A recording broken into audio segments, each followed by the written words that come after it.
아무리 촛불로 많은 초에 나눠도 처음 촛불의 빛은 약해지지 않는다. 라는 탈무드의 명언이 있습니다. 사회복지의 의미 또한 이와 같습니다. 국민의 생활 안정 및 교육, 직업, 의료 등의 보장을 포함해 인간의 삶의 질을 높이고 평등과 정의를 실현하는 것을 의미하는데요. 나눠도 모두가 같은 빛을 가지게 되는 촛불이 보여주는 모습과 매우 비슷하다고 할 수 있습니다. 이번에 소개할 전공은 바로 모두가 빛을 함께 나누는 사회복지에 관한 분야를 배우는 학문, 사회복지 분야입니다. 사회복지 분야의 전공은 무엇을 다루고 또 선배들은 관련 분야에서 어떤 일을 하고 있는지 함께 만나보시죠. 국민의 생활 안정과 교육, 직업, 의료 보장 등 복지를 추구하기 위한 정치 사회적 노력을 우리는 사회복지라고 부르는데요. 전공 특성상 다양한 분야의 이론과 여러 계층의 사람을 대상으로 하는 만큼 다양한 관심과 이해, 그리고 이에 대한 응용력이 필요할 텐데요. 전 사회 분야에 걸쳐 아직 복지 분야에는 해야 할 일이 많은 만큼 인력 수요도 늘어날 것으로 예상되고 있습니다. 해당 학과 전공 후 진출할 수 있는 직업은 주요 직업과 융합 직업으로 나눌 수 있는데요.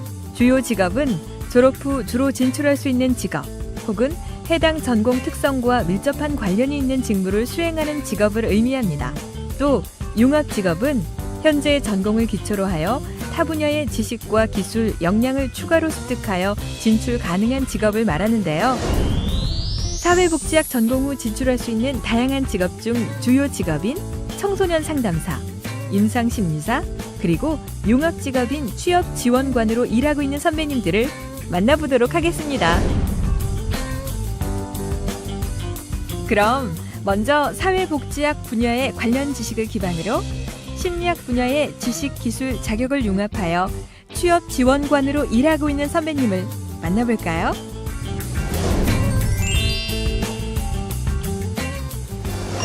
네, 저는 현재 성신여자대학교 대학창조 일자리센터에서 취업지원관으로 근무하고 있습니다. 학생들의 진로 상담 및 경력 개발, 취업 교과목 운영, 그리고 고용노동부의 청년 고용 정책에 대한 안내 및 연계 업무를 하고 있습니다. 대학 시절 사회복지 정책론 수업을 들으면서 일자리가 최고의 복지라는 말에 깊게 공감을 했고 이에 흥미를 느껴서 이 분야의 공부를 시작하게 됐습니다. 직업상담사 과목이 사회복지 전공 과목과 겹치는 부분이 많아서 자격증을 좀 더 쉽게 취득을 할 수 있었고 또 이제 상담 프로세스를 이해하는 데도 많은 도움이 되었습니다. 그리고 이제 대학 시절에 했던 봉사활동 경험이 다양한 내담자의 특성을 이해하고 파악하는 데 도움이 되었습니다.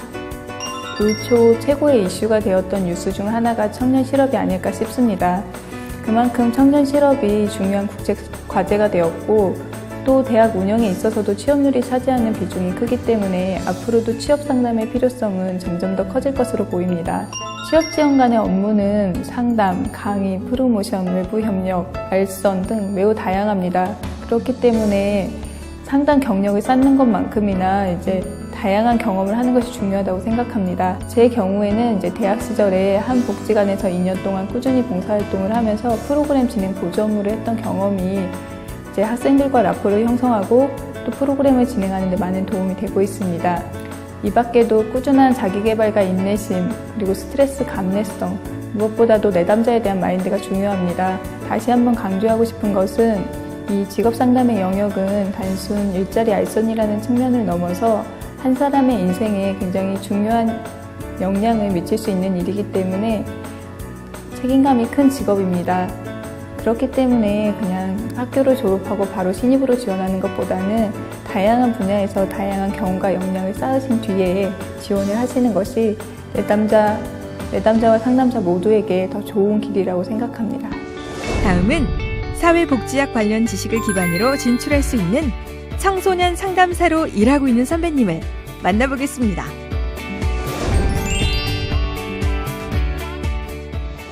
서울시립 청소년 일시쉼터 소속 아웃리치 상담원으로 근무하고 있습니다. 청소년 일시쉼터 아웃리치는 찾아가는 거리 상담과 찾아가는 학교 상담, 이러한 사업을 통해 접근성을 높여 청소년들이 더욱 친근하게 다가갈 수 있는 형태의 사업을 진행하고 있습니다. 제 경우엔 사회복지학을 시작하게 되어 청소년 상담 분야로의 직업을 달성할 수 있었다고 생각합니다.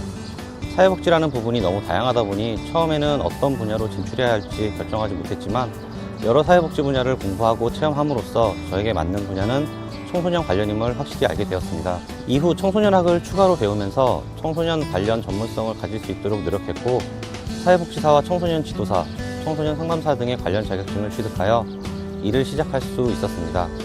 참고로 말씀드리면 청소년 상담 분야로 일을 하기 위해서는 관련 자격증이 반드시 필요하며 이를 위해서는 사회복지학, 청소년학, 상담학 등의 상담 관련 분야 학사 과정이 선행되어야 하기 때문에 사회복지 계열로 학과를 선택하는 일이 필요하죠.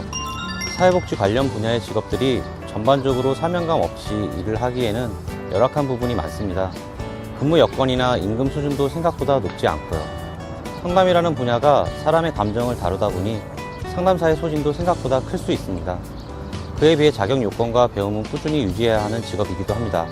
청소년들의 다양한 문제들을 같이 접하고 그들의 성장을 지켜보고 도와주며 상담사 역시 같이 성장하고 변화할 수 있는 보람 있는 직업임은 틀림없습니다. 마지막으로 사회복지학 관련 지식을 기반으로 임상심리사로 일하고 있는 선배님을 만나보겠습니다.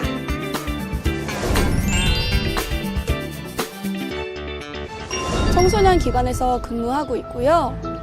서울시내 번화가에 이동형 부스를 설치하여 내방한 청소년을 대상으로 상담과 심리검사 및 다양한 체험활동 등을 진행하는 업무를 맡고 있습니다.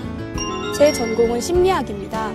다양한 특성의 청소년을 만나서 그들을 대상으로 상담이나 평가를 진행하기 때문에 심리 관련 전공 지식은 많은 도움이 되었습니다. 이에 추가적으로 청소년이 지니고 있는 다양한 욕구를 파악하고 이러한 욕구에 발맞춘 각종 사업 프로그램의 계획과 실시 및 사회 서비스 제공 업무도 요구되기 때문에 사회복지 분야의 지식 역시 빼놓을 수 없는 부분입니다. 이러한 부분은 전공을 했다면 훨씬 유리하겠죠. 직업 특성상 정말 다양한 히스토리를 지닌 내담자들을 많이 만나게 됩니다.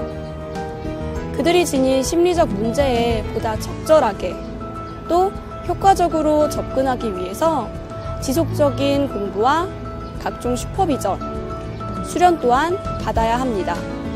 복지 관련 분야가 그렇듯 물론 쉽지만은 않은 길이지만 개입을 통해 내담자가 점차 변화해 나가는 모습을 확인하는 것이야말로 이 직업의 가장 큰 보람이라고 생각합니다. 나의 전공으로 진출 가능한 더 다양한 직업 정보는 대학 전공별 진로 가이드 책자를 다운받아 활용하세요.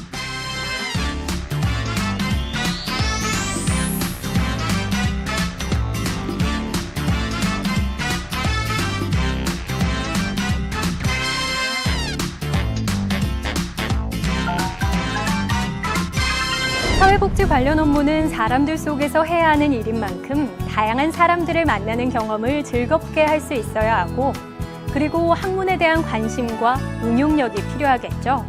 또한 다양한 국제기구의 진출도 늘고 있어서 외국어를 비롯한 필요한 공부를 해두면 도움이 된다고 합니다. 관련 분야의 관련 직업에 관한 더 많은 정보는 워크넷 사이트에서 참고하실 수 있습니다. 꼼꼼히 살펴보시고 나에게 맞는 직업을 찾아보시길 바랍니다. 단순한 자선이 아닌 공동체의 일원으로서 일정한 수준의 행복을 함께 누리는 것이 바로 사회복지의 목적이라고 하는데요. 직업 그 이상의 소명의식이 필요한 사회복지 분야에서 자신의 능력을 한껏 발휘해보는 건 어떨까요?